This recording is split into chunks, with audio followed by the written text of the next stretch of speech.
उपमुख्यमंत्री एकनाथ शिंदे आणि प्रताप सरनाईक यांच्यात बैठक झाली। शिंदे आणि सरनाईक यांच्यात बंद दाराआड चर्चा झाली। नवी मुंबई महानगरपालिकेमधल्या आमंत्रण पत्रिकेमध्ये नाव डावलल्याबद्दल चर्चा झाल्याची प्राथमिक माहिती आहे।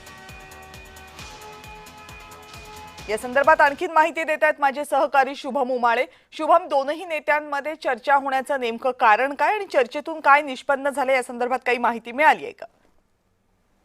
अर्थातच उपमुख्यमंत्री एकनाथ शिंदे आणि प्रताप सरनाईक यांच्यामध्ये कॅबिनेट बैठकीनंतर कॅबिनेट दरबारामध्येच चर्चा झाली होती की नेमकं हे सगळं काय चाललेलं आहे असं प्रताप सरनाईक यांनी विचारलं। त्यावेळेस एकनाथ शिंदे यांनी अशी भूमिका मांडली की 3 पक्ष मिळून हे सरकार चालवत आहे आणि महाराष्ट्रामध्ये हे कधीही कोणासोबतही घडू शकतात, त्यामुळे राजशिष्टाचाराचं पालन झालं पाहिजे अशा पद्धतीत त्यांनी भूमिका त्यांची व्यक्त केली।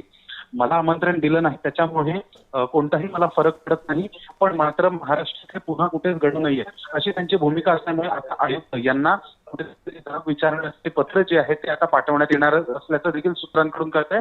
तर मात्र दुसरीकडे राजशिष्टाचाराचं पालन झालं पाहिजे नाही, असं पुन्हा घडू नये अशी भूमिका एकनाथ शिंदे यांनी व्यक्त केलेली आहे। धन्यवाद शुभम, तुम्ही दिलेल्या सगळ्या सविस्तर माहितीबद्दल।